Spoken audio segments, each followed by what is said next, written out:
뇌졸중이라고 하는 병이 끔찍한 그런 질병이에요. 온몸이 마비가 온 거예요. 온몸이 마비가 되어졌는데 왼쪽 눈 하나만 깜빡일 수 있는 거야. 그래서 잠금 증후군이다라고 하는 병인데 이 왼쪽 한 방향 깜빡이는데 이분이 책을 썼어요. 책을 썼는 게 뭐냐? 바로 잠수복과 나비라고 하는. 아니 온몸이 마비가 되고 한쪽 눈만 깜빡깜빡 하는 분이 책을 쓴다? 이해하기 쉽지 않죠. 근데 쓸 수 있었던 것은 어떻게 되냐? 언어 치료사라고 하는 분이 그분과 만나서 훈련을 합니다. 그래서 우리가 알다시피 뭐 영어는 ABC지만 독일어는 프랑스어는 제가 갑자기 기억이 안 나는데 어쨌든 깜빡이면 A가 되고 두 번 깜빡이면 B가 되고 우리식으로 가나다라 순서가 되는 거예요. 그래서 그분이 그 책을 쓰는데 1년 3개월이라고 하는 시간이 걸렸대요. 1년 3개월에 있어서 그 언어 치료사하고 계속 사인을 주고 하면서 그 책을 쓰려고 눈을 몇 번 깜빡였을까라고 이야기하니까 약 한 20만 번을 깜빡였다는 거예요. 그래서 20만 번을 깜빡해서 잠수복과 나비. 잠수복은 우리가 흔한 옷은 아니지만 우리가 알다시피 해녀들이 혹은 잠수사들이 물질할 때 꽉 끼는 고무 옷을 입죠. 그 옷을 입고 나서는 얼마나 힘든지 모르죠. 아주 답답하고 불편하죠. 그런데 자기의 육신이 잠수복에 갇혀 있는 것 같았지만 영혼은 나비와 같이 자유롭다라고 하는 그런 글을 쓰고 그런 내용을 담고 있습니다. 그래서 결국에는 이게 영화화되어져서 아주 좋은 작품으로도 인정을 봐서 유수한 영화제에서 상도 많이 탔다고 그럽니다. 그런데 이 고통을 받고 있었던 이 장크로르라고 하는 이런 분이, 장도미니크라고 하는 분이 하는 이야기겠는데, 내게 소원이 있는데 간절한 소원은 침이 생길 때마다 내가 침을 삼키는 일이다라고 하는. 우리가 알다시피 침을 삼키지 않으면 어떻게 돼요? 입을 딱 벌리고 있으면 침 고여도 삼키지 못하면 주르륵 흐르잖아요. 혀에 마비가 와도 주르륵 흐르는데 내가 소원이 있다면 침이 고였을 때마다 침을 삼키고 싶다는 거야. 그게 평생의 소원이야. 한번 속 시원하게 침을 꿀겨 삼켜보면 나는 행복하겠다. 세상에서 행복하겠다라고 하는 말을 했다고 그럽니다. 여러분, 우리는 침을 삼키고 있는지 숨을 쉬고 있는지 알지도 못하는데 침 한 번 제대로 삼키는 것이 자기의 평생의 소원이고 그것이 행복하겠다라고 하는, 참 감사한 일이겠다라고 하는 이런 고백을 하는 것을 보게 됩니다. 그렇게 따지면 우리가 이 자리에 계신 분들은 감사하고 행복한 조건이 너무 많은 줄로 믿습니다. 우리가 2021년도 전반기를 계속 코로나19 가운데서 불편함에 지내왔어요. 다행히 이렇게 백신도 맞으시는 분도 계시고 아마 점차적으로 거의 국민들도 맞아가고 있는데 어쨌든 간에 전반기까지도 힘들었고 후반기도 녹록지 않다라고 하는 것을 보게 됩니다. 그러나 우리 믿음의 자녀들은 그런 가운데서도 감사의 조건과 또 삶의 아름다운 그 사건들을 찾아서 기뻐하시는 은총이 넘치기를 간절히 바랍니다. 하나님께서는 이스라엘 백성들에게 감사하라라고 하는 명령을 주셨잖아요. 그래서 6월절, 즉 출애굽의 구원의 역사에 대해서 감사하라. 그러나 이 두 번의 감사는 세 번의 감사 가운데 열매를 걷고 감사하라. 첫 번째 열매를 거둔 맥주절에 감사하라. 초실절에 감사하라. 칠칠절에 감사하라 라고 이야기했고요. 또 한 해의 농사가 마지막 됐을 때 장막절, 수장절에 감사하라 라고 말씀해주고 있는 거예요. 그래서 이미 얻은 것에 대해서 감사하는 것이 아니라 앞으로 장차 되어질 일에 대해서 감사하라고 하는 것이 하나님의 방법이고 그 감사에 대해서 강력하게 명령하신 분이 하나님이신 거예요. 그래서 우리 믿음의 자녀들은 하나님의 명령에 순종하는 자로서 감사의 생활을 잃지 않고 감사를 되찾기 위해서 늘 우리가 영적인 관리, 신앙적인 관리, 삶의 관리, 마음의 관리를 잘 해야 될 줄로 믿습니다. 그래서 다가오는 2021년 후반기를 바라보면서 전반기의 결론이 뭐냐? 성도라고 하면 감사합니다. 무슨 일을 만났든지 간에 어떤 일을 당했든지 간에 하나님 감사합니다 라고 고백할 때 하나님이 기뻐하실 줄로 믿습니다. 오늘 본문의 말씀 이 시편 30편은 우리가 알다시피 다윗에 의한 고백이고 노래입니다. 다윗의 인생을 돌이켜보면 참 복된 인생을 살았다라고 우리는 이야기할 수가 있어요. 왜? 하나님의 마음에 합한 사람이다. 여러분, 사람 마음에 들기도 어려워요. 예? 주변에 계신 분들 다뤄볼 때 내 마음에 드는 사람이 몇 분이나 있습니까? 내 마음에 드는 자식이 몇 명이나 있어요. 쉽지 않습니다. 내 마음에 드는 사람이 아무리 손꼽아도 이 자리에서 내 마음에 드는 사람 10명을 난 있습니다라고 하면은 정말 대단하신 분이죠. 거의 없던 거 많지 않아요. 내 마음에 쏙 드는 자식이 어디 있어요? 이놈은 이래서 문제고 저놈은 저래서 걱정이고 하면 이게 쉽지 않아요. 근데 다윗을 향해서 하나님의 마음에 드는 사람이다. 그뿐만 아니라 세상적으로 볼 때에도 왕좌에 오른 그런 왕이 되어져서 또 다윗의 후손을 통해서 예수 그리스도가 오십니다. 이만하면 최고의 인생을 사신 분이죠. 근데 그의 인생도 과연 생각해보면 드러나는 것이 온전했느냐, 드러나는 것이 평안했느냐, 아니라고 하는 거예요. 그의 고백이 그렇습니다. 그의 인생이 그렇다라고 하는 거예요. 그럼에도 불구하고 다윗은 놓지 않았어요. 무엇을? 하나님에 대해서 감사하는 것을 놓지 않았다라고 하는 것입니다. 그래서 오늘 인생의 그 마지막 때에 노년에 이르러서 다윗이 고백을 하는데 뭐라고 고백을 합니까? 나는 하나님을 높였다라고 이야기하는 겁니다. 1절에 보면 내가 여호와를 높였다, 주를 높였다라고 하는 거예요. 인생의 고백이에요. 여러분, 다윗이 최고의 자리에 오른 것은 왕이었어요. 왕은 높이는 사람이 아니죠. 왕은 높임을 받는 사람입니다. 온 백성에, 온 나라에 높임을 받는 자가 왕이지 왕은 누구를 높이는 존재가 아니에요. 근데 다윗은 특별히 하나님을 높였다라고 고백하는 거예요.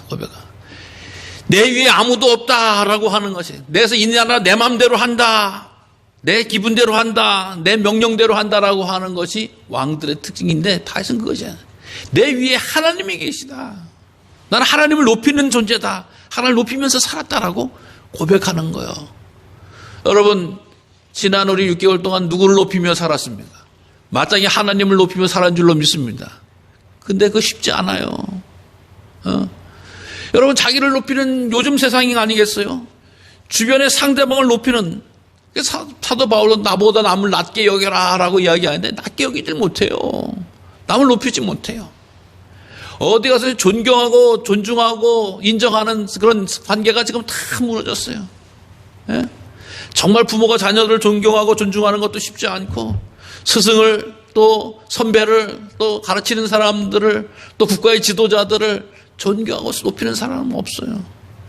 여러분, 요즘 정치 지도자들 이제 대통령이 된다라고 해서 막 나오고 있잖아요.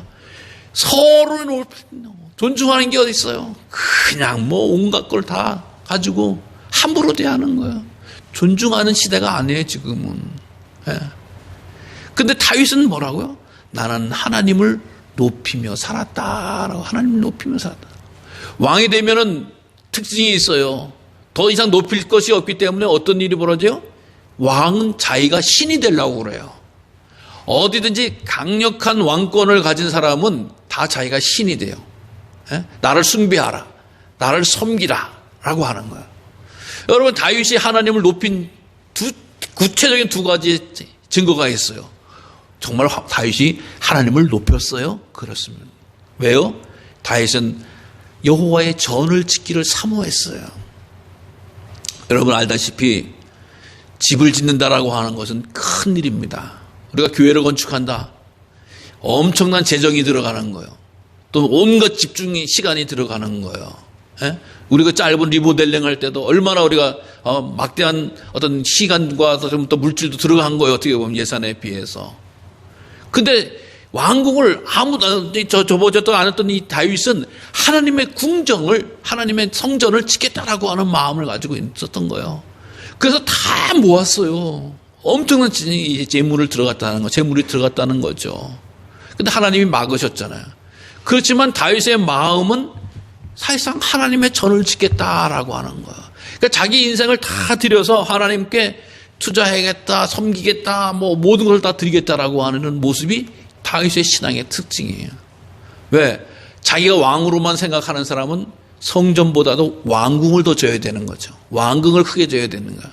근데 다윗은 여호와의 전을 짓기를 그렇게 사모했다라고 하는. 그 첫 번째 다윗이 하나님을 높인다라고 하는 특징이에요. 그다음에 두 번째 다윗은 어떻게 하나님을 높였어요?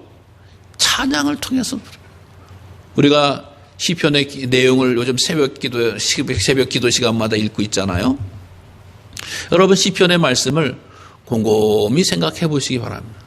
지금은 뭐 바쁘고 힘들고 그러셔서 책 한 줄 읽기, 성경 말씀 한 줄 읽기가 참 힘든 그런 절기지만 간혹가다 시간 날 때 마음이 허할 때라든가 마음이 어떻게 했을 때 시편 말씀을 한번 쭉 읽어보시되 그냥 글로만 읽지 마시고 눈으로만 보지 마시고 그 심정을 다윗의 심정에 대해서 한번 읽어보시라고요. 네. 정말 어떻게 왕이 되어져서 그의 인생 속에서 하나님 앞에 이렇게 자기 모든 것을 내놓을까? 여러분, 자기의 속마음을 누구한테 이야기하겠어요? 여러분, 자녀에게 이야기합니까? 남편, 아내에게 이야기합니까? 때로는 못하는 것도 있단 말이죠. 무거운 짐 때문에. 또 혹은 같은 성도라든가 혹은 다른 사람, 할 것만 하고 못할 건 못하는 거 아니겠어요? 그 마음을. 나 혼자 끙끙 앓고 있는 거 아니겠어요? 이 마음을 누가 알아? 아무도 모르는 거는. 근데 다윗은요, 왕이 되면 됐을 때, 쫓기면 쫓길 때, 아프면 아플 때, 곤란하면 곤란할 때마다 하나님 앞에 때로는 때를 쓸 정도로 자기의 마음을 다 드러내요. 다 드러내요. 하나님, 내 마음이 이거잖아요. 내 마음이 이거밖에 안 되잖아요. 내 그릇이 이거밖에 안 되잖아요. 왜 하나님 가만히 계세요? 막 떼쓰다시피 다 내어놓는 거예요. 여러분, 그런 관계는 뭐요? 하나님을 전적으로 믿고 의지한다라고 하는 증거잖아요. 에?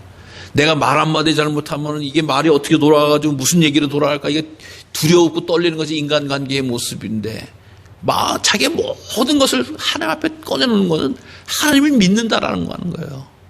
그러니까 다윗이라고 하는 분이 이러한 것을 생각할 때 진정코 하나님을 높이는 분이셨구나. 여러분, 우리들의 마음을 알고 받아들일 분은 여호와 하나님인 줄로 믿습니다.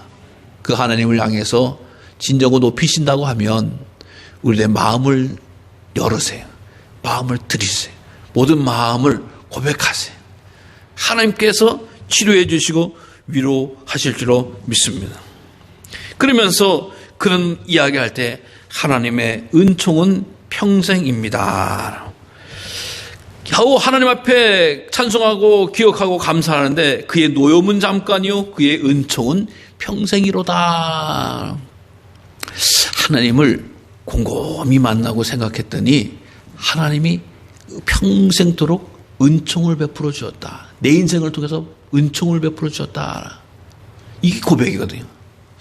알다시피 다윗이 정말 인생을 살아갈 때에 하나님 앞에 다 올바르고 의롭게 살아가지 않았다라고는 너무나 잘 알아요. 다윗이 무슨 죄를 졌어요? 간음죄를 졌어요. 살인죄를 졌어요. 가정폭력에다가 가정파괴범에다가 완전히 한 사람을 죽이는 가장 최고의 죄악을 지은 사람이 다윗이에요. 다윗이에요. 아까도 하나님은 마음에 합한 자라고 했지만 행할 것의 죄를 보면은 가정을 파괴하고 사람을 죽인 만큼 그 큰 죄가 어디 있습니까? 그런 사람이 대통령 된다고 생각해서 아무 말도 대줄 수 없는 거 아니에요? 그런데 그 사람이 임금이라고 하는 거예요. 또 그의 삶을 살았다라고 하는 거예요. 근데 그게 고백을 할 때 하나님, 내가 이렇게 죽을 죄를 졌고 저주받을 수밖에 없는 죄를 졌음에도 불구하고 하나님의 노염이 잠깐이었습니다. 오히려 하나님의 은총이 나를 덮었습니다. 여러분, 사랑과 은총으로 덮으시는 분이 우리 하나님이세요. 뭐에 한해서? 철저하게 죄의 회개에 대해서라고 하는 거예요. 죄에 대한 회개에 대해서. 하나님이 계속 우리를 너 그때 무슨 죄 졌지? 너 그때 무슨 죄 졌지? 너 나쁜 놈이야? 못된 놈이야? 계속 힘들게 하신 분이 아니에요. 하나님 죄송합니다. 용서해 주세요라고. 하나님이 그래 내가 너를 용서한다라고 받으시고 고백하시고 잊으시는 거예요. 그 다음에 어떻게 해요? 은총으로만 베풀어 주는 거예요. 사랑으로만 베풀어 주신다라고 하는 거예요. 인생을 살아가면서 우리가 실수할 수도 있고 죄를 범할 수도 있고 무너질 수도 있지만 돌이켜 회개하면 하나님이 받아주시고 그를 지켜주시는 분이 바로 하나님이시다라고 하는 거예요. 여러분, 이분을 우리가 믿는 거예요. 이분을 의지하는 거예요. 하나님에 대해서 잘못 생각하는 사람은 어떻게 생각을 해요? 하나님 맨날 이러면 벌 줄까 두려워하는 거야. 저러면 벌 줄까 두려운 거야. 뭐 잘못하면 혼날까 봐 두려워하는 거야. 이게 아니라고 하는 거잖아요. 하나님 내가 이렇게 하면 복 주실 거야. 하나님 내가 이렇게 행하면 은총을 더하실 거야. 하나님 내가 이렇게 하면 축복해 주실 거야. 이 마음으로 눈을 여시기 바랍니다. 하나님은 복 주시는 분이고 은총을 베푸시는 하나님이시라고 하는 거야. 내가 복을 받으려고, 내가 은총을 받으려고 해서 하나님을 믿는 거예요. 그 하나님을 의지하는 거예요. 근데 잘못 생각하면 맨날 이제하면 벌 받고 저제하면 벌 받고 이렇게 생각을 한단 말이에요.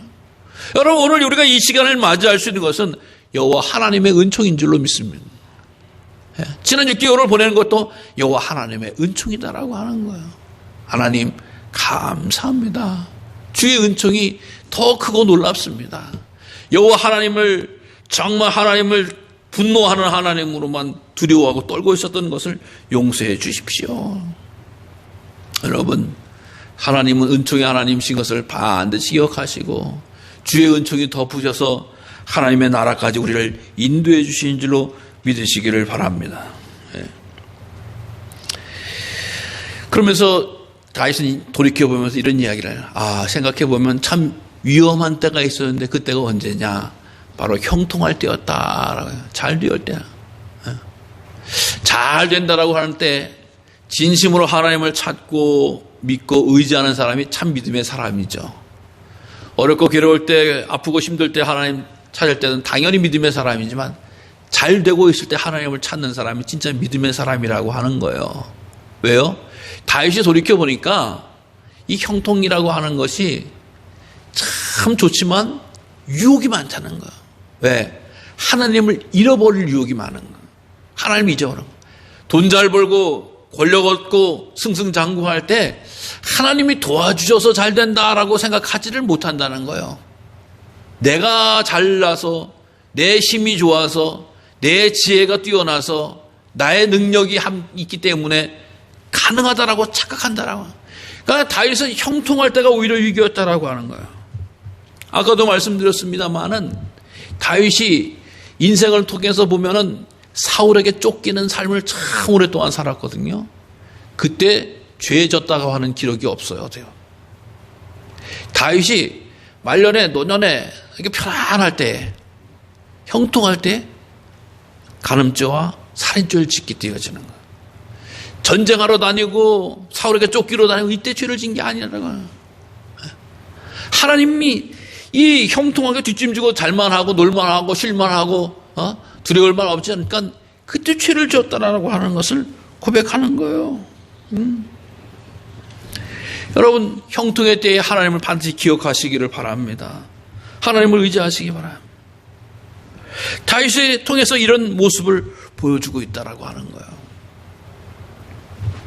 다윗의 인생을 놓고 보면은 여러 인생을 겪었었거든요.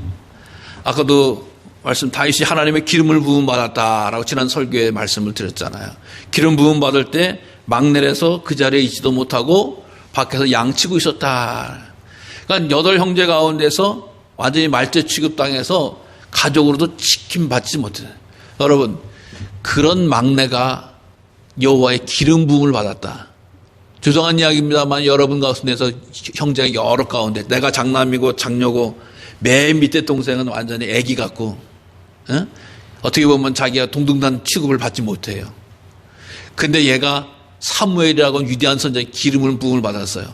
야, 이제 우리 막내는 보호해야 돼. 우리 막내는 감싸야 돼. 절대 그렇지 않았습니다. 기름 부음 받을 때는 아버지로부터 배척을 받았을 정도로 그런 막내였고, 기름 부음 받은 다음부터는 형제들도 우습게 보는 거예요. 계속 우습게 보는 거예요. 야, 다윗 같은 게 인간 같지도 않고 고 어렸던 게 쪼물쪼물대던 게 기름 부음을 받아서 이런 식으로 취급을 당했던 나예요. 또 인생 속에서 어떻게 해요? 골리앗을 쳐 죽이면은 사울이 자기 왕 사위로 삼겠다, 왕의 사위가 될 길을 주겠다라고 해서 사울 했지만 마누라도 주지 않고 딴 놈 주고 막 이런 일들을 당했어요. 그리고 그의 인생 속에서도 보면 왕이 됐어서도 자식들 간에 불상사가 있었어요. 그 다음에 아들놈은 자기를 죽이겠다고 반역을 일으켰죠. 또 반역이라 듣다가 또 자기 후궁들을 범하는 죄를 짓죠. 아주 엉망진창이 이 다윗의 인생 가운데서 되어졌다라고 하는 거야. 그럼에도 다윗은 그것을 보고 이야기하는 것이 아닙니다. 그 가운데서도 하나님을 찬양하는 이런 삶을 살아갔다라고 하는 거예요. 여러분, 좋을 때 찬양하면 그게 찬양입니까? 당연한 거예요. 그러나 불구하고 아프고 힘들고 괴로울 때도 여호와 하나님을 구별해서 하나님 앞에 그 중심을 온전히 드렸다라고 하는 거예요. 여러분, 찬양은 하나님을 영광스럽게 하는 것이에요. 찬양하면서 치료도 받고 찬양하면서 위로도 받고 찬양하면서 힘을 얻었던 사람이 바로 다윗의 모습이었다라고 하는 거예요. 우리 인생이 날마다 승승장구하면 참 좋겠죠. 그러나 어렵습니다. 쉽지 않습니다. 그래서 인생을 대부분의 사람들, 대부분의 철학자들, 대부분의 종교는 힘들고 어렵다라고 이야기해요. 이게 대표적인 이야기야. 그 성경적으로 봐도 인간은 원죄를 가지고 태어났기 때문에 좋은 일보다는 힘들고 아픈 일이 많을 수밖에 없다라고 하는 거예요. 그럴 것을 이겨나가는 것은 하나님을 향해서 찬송하고 경배하는 일이다라고 하는 거예요. 그러다 보니까 이 인생이, 내 인생이 춤추며 변화하게 하나님이 해주셨다라고 하는 거예요. 내가 고통 가운데 찬양하고 경배했더니 하나님께서 내게 놀라운 축복으로 세워주셨다라고 고백하는 거예요. 다윗의 모습이에요. 여러분, 다윗이 이 인생 말년에 그것을 고백하는 거예요. 내가 반만장한 시절 다 보내는데 그때 좌절하지 않고 주절하지 않고 하나님을 찬양하면서 그랬더니 그때 그 괴롭고 힘들고 정말 쓰라리고 아픈 일들이 다 변해서 춤출 일이 되어지고 하나님 앞에 감사할 것이 되어졌다라고 하는 이런 이야기를 하는 거예요. 여러분은 조금만 있다가도 잘못되면 감사를 놓쳐버릴 때가 많아요. 네? 무슨 큰 걸 얻어야지만 감사하는 줄 알아요. 그러나 그것이 아니었다라고 하는 거예요. 다윗은 자기 인생을 돌이켜볼 때 험하고 악한 일을 만나도 하나님 앞에 찬양하고 감사했더니 내 인생에 풍성한 은혜로 채워졌다라고 하는 거예요. 감사하기가 참 쉽지 않습니다. 재미있는 이야기가 있더라고요. 이집트에서 있었던 이야기인데 한 사람이 돈이 좀 필요했는가 봐요. 그래서 편지를 썼대요. 편지를 누구한테 썼냐? 알라에게 썼대요. 이슬람의 하나님을 알라라고 이야기하는데 알라에게 편지를 쓰는데 뭐냐? 내게 돈 2천만 원을 좀 주세요. 수신자 알라. 우리 성탄절 맞이하면 아이들이 가끔 가다가 산타크로스 할아버지께 이렇게 해서 나는 뭐 필요해서 편지 쓰는 경우가 있거든요. 근데 이 이집트의 한 어려운 사람이 알라에게 썼으면 보니까 편지 내용이 2천만 원 필요합니다. 날 도와주세요. 내가 그러면 믿음 생활 잘하겠습니다. 뭐 이런 내용이 있었대. 그러니까 우체국 직원이 그걸 보고 우체국장에게 우체국장이 안 되겠다 해서 최신부 장관이 그 보고 이상하다가 대통령에게 보낸 거야. 대통령이 보니까 아유 정말 우리 국민 가운데서 이렇게 힘들고 그러니까 얼마나 힘들면 알라에게 편지를 썼을까. 그래가지고 알라에게 자기가 1,000만 원을 줬대요. 아니 알라에게 1,000만 원 준 게 아니라 그 편지 쓰는 사람에게 1,000만 원을 줬대요. 그럼 편지 써가지고 1,000만 원 받으면 얼마나 기쁜 일이에요.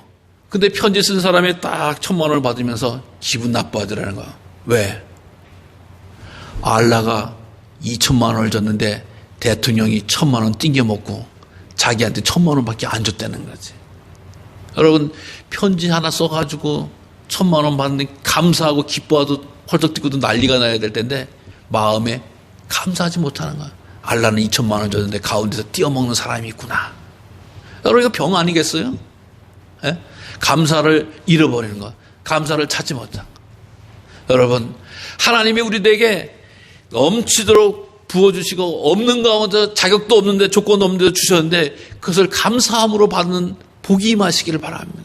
예? 하나님 내게 왜 이런 시련 주세요? 내 이런 환난 주세요? 내 이런 역경 주세요? 여러분, 수천 년 먹은 나무를 한번 잘라본 적이 있대요. 나무를 잘라봤는데 원래 나무의 나이테가 이렇게 지면서 한 해, 두 해 이렇게 보는 거 아니겠어요? 근데 어느 해인가 이 나이테가 한꺼번에 이렇게 뭉쳐있더라는 거야. 한 5년 동안. 5년 동안 뭉쳐보면 그때는 극심한 가뭄이 있을 때였대요. 나무가 정상적으로 뚝뚝뚝뚝 커져야지 이렇게 되는데 이 커지지 못한 거 5년 동안. 그 극심한 가뭄 때문에 커지지 못한 거야. 그럼 이 나무는 그때 뭐 했느냐라고 했더니 깊게 뿌리를 내렸다라고 하는 거예요. 예. 환난의 때, 고난의 때에 하나님께 깊게 뿌리를 내리면 더 크고 위대하게 축복의 나라로 나아갈 수 있게 된 줄로 믿으시기를 바랍니다. 하나님 우리를 도우시는 분이에요. 우리를 지키시는 분이에요. 우리를 인도해 주시는 분이에요. 그 하나님 앞에 다른 거 아닙니다. 우리가 감사의 열매가 되어지는 씨앗을 잘 뿌리면 우리 인생이 복되어지는 줄로 믿습니다. 2021년도 전반기가 은혜 가운데 지나갔어요. 사실 지나간 건 어쩔 수 없는 거예요. 예? 여러분 모든 경기를 통해서 알다시피 후반전이 중요한 거 아니겠어요? 예? 축구 경기에서 전반전에 3골 넣으면 뭐예요? 후반전에 5골 먹으면 지는 건데. 예? 그러니까 전반전의 것을 잘 돌이켜봐서 이 후반전 2021년도 후반기에 더욱더 믿음으로 감사함으로 달려가고 준비하고 예배하고 하나님과 좋은 관계로 믿음의 관계로 갖게 되어진다고 하면 우리에게는 복의 복을 더하실 줄로 믿습니다. 지난날의 눈물이 변하여 기쁨이 되어지고 움츠렸음이 변하여 춤추는 날이 오게 될 줄로 믿습니다. 하나님이 그렇게 하시는 겁니다. 하나님이 그렇게 인도해 주시는 것입니다. 사랑하는 성도 여러분, 우리 주신 하나님 앞에 감사하는 이 절기에 두려움 없이 감사의 씨앗들을 잘 뿌리게 되어진다고 하면은 더욱더 풍성한 감사의 열매가 나의 인생에 차고 넘친다라고 하는 것을 기억하시면서 이 감사절에 하나님의 은총이